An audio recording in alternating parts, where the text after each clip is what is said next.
The Queen Bee was a ship constructed in Sunderland and launched in 1859. It was used primarily for transporting immigrants from England to New Zealand, having made about 11 journeys before grounding on Farewell Spit in 1877. Name. Note: there were 3 vessels registered with Lloyd's with the same name around this time, a bark of 310 tons and launched in 1853. A bark of 358 tons and launched in 1862, and this Queen Bee, a ship of 726 tons and launched in 1859. They were all constructed in Sunderland. Journeys. Final journey. London to Farewell Spit. The Queen Bee sailed from London, England for Nelson, New Zealand on the 21st of April 1877 with a large cargo and 30 passengers bound for Nelson, New Zealand and then Napier, New Zealand. It cleared the Downs on the 24th of April. The ship sighted Madeira on the 9th of May. According to its captain, J.S. Davies, everything went well on the journey with the officers, passengers, and crew getting on well together. They had light winds to the Cape of Good Hope, but then encountered strong winds and heavy gales as it sailed along the 45th parallel until the ship was off Tasmania on the 27th of July. From there until it reached New Zealand it had northerly winds at one stage on its journey. Prior to the 24th of July, it was sighted and spoken to by the Thistle. The Queen Bee sighted New Zealand just north of Milford Sound on Thursday, the 2nd of August. Sailing up the west coast of the South Island against the wind was difficult. By the 4th of August the Nelson papers were expressing an element of concern about the late arrival of the Queen Bee, stating, "At this season of the year it is a very difficult job to make a landlocked port." At 8 p.m. on Monday, the 6th of August, the Queen Bee was abreast Farewell Spit, and sighted the light at about 8:30 p.m. Because the weather was favorable, she at first maintained her course and then steered SSE to 1/2 east. Grounding. At midnight Farewell Spit was bearing northwest and showing red when the Queen Bee struck about 6 to 8 miles from the lighthouse. The ship came up hard. The captain tried backing the yards but was unable to unground her. Soundings were taken in the hold and found 4 feet 6 deep in water. Later the second mate attributed the grounding to an error with the compasses. The problem with the ship's compasses was also raised by the captain and chief officer at the subsequent wreck inquiry. Despite their difficulty, all remained calm. The crew then fired guns, launched rockets, and burnt blue lights to attract attention from the shore. They obtained no response. At 3:45 p.m., the captain then ordered the second mate take the dinghy with 4 men to seek assistance. After calling in at Bark Bay, where they were helped by Messrs. Huffam and Hadfield, the boat proceeded to Motueka. At 8 a.m. on the 7th of August, in heavy seas, all the remaining passengers and crew commenced abandoning the Queen Bee in the lifeboat, cutter, and captain's gig. Abandonment. At launch the lifeboat was damaged and needed to be continuously bailed out to keep it afloat. The lifeboat took Mrs. Gibbs and 3 of her children, Mrs. Pierce, Miss Sanders, Mrs. Cheel and 3 of her children. Together with these were 4 seamen. It headed for Awaroa with the women bailing out water. A blanket was hoisted as a sail. The cutter took Dr. and Mrs. Maunsell and their 2 children, both Fosberries, Mr. Gibbs and 5 of his children, Mr. White, Master Hartell, Mr. and Master Cheel, Messrs. Barnes, Charrington, Wheels, a seaman, and a man named Furness, who was a stowaway. For a time the cutter and lifeboat sailed together, then parted with the cutter sailing to leeward. In the captain's gig, and on a raft the crew had constructed, were Captain J. S. Davies, Mr. Bailey, Chief Officer, Mr. W. H. Mason. Third Officer, the boatswain, carpenter, 3 stewards, 2 cooks, the butcher, 1 able-bodied seaman, and Messrs. Hilliard and Beckett. Passengers. It was the last to leave at 4 p.m. and was to head for Collingwood towing the raft. The boats only contained a little water, because the heavy seas had made loading impossible. Raising the alarm. At 7:48 p.m. on Tuesday, the 7th of August, the second mate, Johnny Going, sent a telegram from Motueka to the Nelson Harbour master, Captain James S. Cross, advising the ship had struck Farewell Spit. The harbour master set sail for the Spit on the steamer Lady Berkeley, followed by the steamer Littleton. The Kennedy was thought to have been already at the scene, but later reports stated that it had not sighted the Queen Bee. The Lady Berkeley arrived first. Captain Cross went on board Queen Bee and found it abandoned except for 4 dogs and a cat. The animals are believed to have subsequently drowned. After the arrival of the Littleton, Captains Cross, Walker, and Scott, and Mr. Ross, the engineer of the Lady Berkeley, surveyed the Queen Bee and condemned it as a total wreck. It was submerged with the exception of a portion of the starboard quarter and a small part of the forecastle. Her hatches were burst open, and the cargo was washing out and floating about in all directions. While the Lady Berkeley was at the Queen Bee, the lifeboat reached Awaroa, where the occupants were assisted by the Hadfield brothers. After a short time they were picked up by the schooner Merlin. From it, they were transhipped to the Lady Berkeley. Stopping at Motueka, the Lady Berkeley picked up the sailors who had raised the alarm and then sailed back to Nelson. Arriving on the 8th of August, the whereabouts of the cutter and the gig were unknown. The journey of the captain's gig. During the night of the 7th of August, the gig had sailed towards D'Urville and Stevens Islands. These they sighted at daybreak on the 8th of August. On attempting to land in a small cove, the gig was destroyed. The ship's carpenter was lost and presumed drowned during the landing, but everyone else made it ashore safely.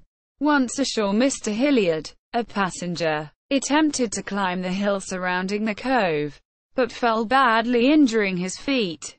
At high tide the water almost covered the cove. A fire was lit on the morning of the 9th using driftwood. Wet matches provided by the steward and the mate's burning glass. Water was found but no food. The search. After 2 hours in port, on the 8th of August, the Lady Berkeley left Nelson to resume the search, intending to head for the Quails and then across Tasman Bay. The Littleton returned at 3 a.m. on the 9th of August, having remained at sea searching for the missing boats. It, too, had had no success. The Littleton set sail again at morning under Captain Whitwell to resume the search. The Littleton intended to search for the next 2 to 3 days, or until the missing boats were found. The Lady Berkeley returned to port. The Nelson Collector of Customs sought Wellington steamers, including the Manawatu, to be sent into Cook Strait and Stevens Island to join the search. T.R. H. Taylor and the rescued sailors from the Queen Bee set sail to search D'Urville's Island and then the bays, and the Nelson Naval Brigade's boat Aurora under Lieutenant Scully and Simpson also left with the Lady Berkeley to search around D'Urville's Island. The wreck was put up for auction by Messrs. Sharp and Pickering at 11 a.m. on the 9th of August 1877 on instruction from the Nelson Lloyd's agent, Messrs. Curtis Brothers. Neither the ship nor its cargo were insured. Meanwhile, at D'Urville Island, the survivors from the gig had sighted smoke from several ships, but been unable to alert them. Mr. Mason, the third mate, managed to climb out of the cove and headed inland to try to get help. The night was fine, but the morning of Friday, the 10th of August, brought rain and wind. The Littleton was sighted offshore at about 2 p.m., but they could not attract its attention. Just then the Manawatu came into sight, saw them and hoisted a signal flag. All those who remained in the cove were taken on board the Manawatu to Nelson. The journey of the cutter.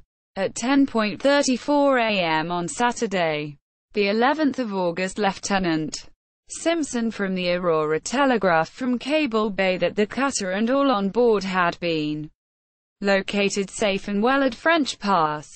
When those on the cutter left the Queen Bee on the 7th, they found that they only had 3 oars, which were almost useless.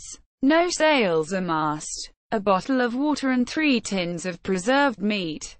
The boat was overloaded, and so they attempted to catch the lifeboat to transfer some of the people. After struggling for an hour and a half, they turned to run before the sea being blown seaward. The cutter was constantly taking on water, but fortunately the wind shifted to the northwest, making a sail from a rug held on with a brass rod. They managed to row and sail to Savage Point, just above French Pass. On the night of the 7th, they remained at sea near the mouth of Puna Harbor. The next morning at daybreak they landed on the beach, made a fire and boiled water. Some of the crew went in search of help and came across the Maori settlement of Renehoihui on Rangitoto Island, where they were treated with great hospitality. They remained at Puna Harbor until the 9th, when they rowed to Mr. A. Elmsley's place at French Pass. From there the people from the cutter were taken by the Aurora and a Maori boat to Nelson. The Aurora arrived back in Nelson at about 4:30 p.m. on the 11th of August. A large crowd, including the military band playing Home Sweet Home, gathered to welcome them back. The Maori boat arrived at 7 p.m. The Butcher, F. Gutherlist, returned on the Lady Berkeley a little later. The Littleton and HMS Sappho, under Captain Digby, in the meantime, had landed 25 of their crews on D'Urville Island to try to find the missing third mate, Mr. Mason. Messrs. T.R. Taylor and H. Wormsley had been searching the island for him since the 11th of August. After a fairly widespread search, he was located tired and exhausted. An inquiry into the wreck was commenced on the 16th of August under Resident Magistrate Lau the Broad Esq. and Captain R. Johnston, Nautical Assessor. It concluded on the 22nd of August, with judgments against the captain, first mate, and second mate. The inquiry found that there was poor navigation. No soundings were taken when they knew they were close to land, and a poor lookout was kept. The captain's license was suspended for 3 years, and the second mate's for 6 months. A relief fund was set up for the survivors, with £100 being sent to the widow of the ship's carpenter, the only person to lose their life. Captain Davies did not appear to have been a good seaman. For a few years later, in July 1873, as captain of the Dallam Tower, he ran into an Indian Ocean cyclone. His actions in failing to heave the ship earlier on encountering the storm almost caused its loss. Those on board credited the actions of the first mate, George Donald MacDonald, in saving the ship. MacDonald had, on one occasion, been at the wheel for a 30-hour stretch. Davies was replaced as captain on his return to England.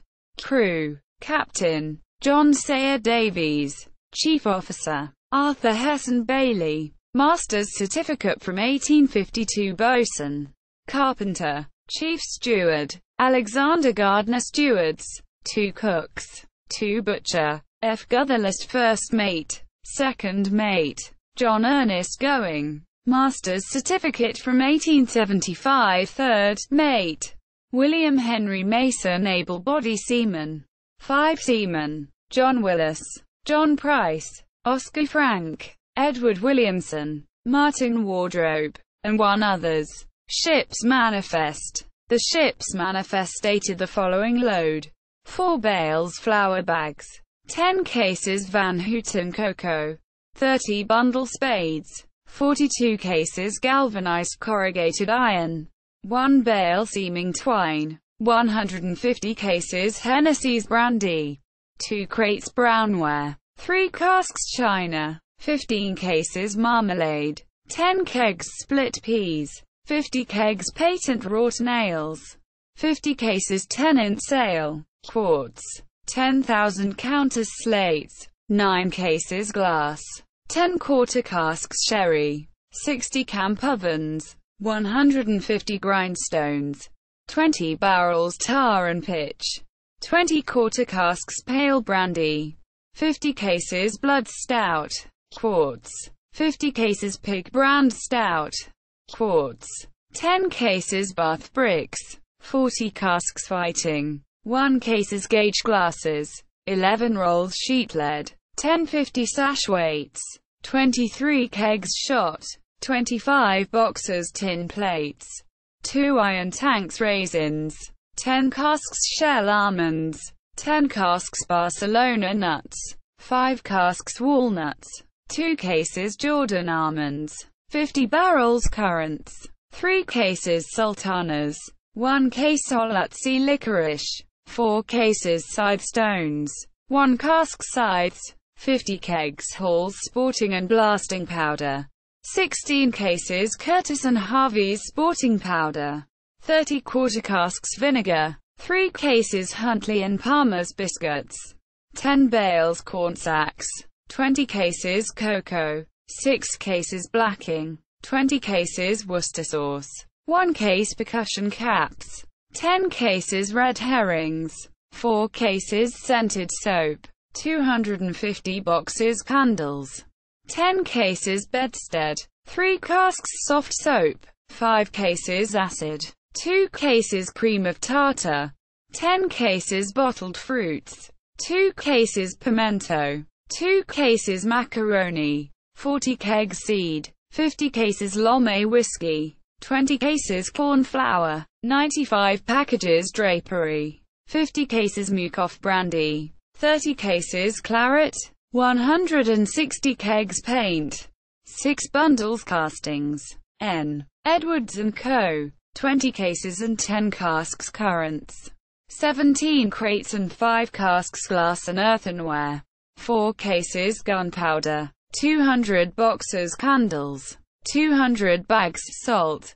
12 casks and 10 jars vinegar, 65 drums oil, 35 casks sulfur, 20 boxes starch, 11 cases confectionery, 28 cases oilmans, stores, 11 packages paints, 3 cases hose and belting, 5 bales paper, 4 crates bottles, 40 cases salmon, 3 cases leather, 6 cases clothing, 37 packages hardware, 120 coils wire, 50 axles, 42 grindstones, 650 bars iron, 18 kegs nails, 4,000 feet iron pipes, 23 packages merchandise, E. Buxton & Co., 2,599 packages, Sklanders & Co., 311 packages, City Council, 677 packages, H. Davis & Co., 13 packages, W. 0. Wilkins, 3 packages, W. Darby, 54 packages, R. Mackay, 11 packages, Lightband & Co., 11 packages, W. Milner, 11 packages, Lucas & Sons, 11 packages, J. Hounsell, 45 packages, H. Hounsell, 24 packages, Franzen, 9 packages, Johns, L 4 packages, Nelson Hospital, 2 packages, Burnett, I case, Rev. Martin, 3 cases, Rev. Mother Street, Michael, 1 case, Spencer, 1 case, Freighter, 1 box, Greville, 1 case, Mrs. Morton, 2 packages, Jennings, 2 boxes, Franklin, 1 case, Cassidy, 1 case. Coward, 2 packages. Fell, 1 case. Cowling, 1 package. Fell and Atkinson, 7 packages. Hodder and Co., 4 greyhounds. Chatteris, 1 case. Adams, 26 packages. Gibbs, 1 case. T. Whitwell, 3 casks paints. J. P. Cook, 169 packages tubes, plates, and C. Anchor Foundry, and 423 packages. Order. Passengers. The number of passengers was first reported as 16, possibly because only the adults were counted.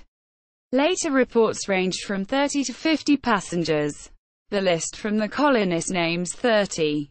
Saloon. Mrs. J. Gibbs, Mary Gibbs, Richard Gibbs, Louisa Gibbs, Frederick Gibbs, Sidney Gibbs, Ellen J. Gibbs, John H. Gibbs, Henry E. Gibbs, Lucy F. Gibbs, C. J. Beckett, Ernest Catt, W. A. White, H. Hartle, Dr. Maunsell, Mary Maunsell, Muriel Maunsell, Eiley Maunsell, Eva C. Fosbury, Emma Fosbury, Anne H. H. Hilliard, Steerage, Elizabeth Pierce, Mary A. Sanders, Charles W. Cheel, Eliza Cheel, Elizabeth Cheel, Grace Cheel, Diana Cheel, William Cheel, and Anne Cheel. There was also 1 stowaway, a Mr. Furness.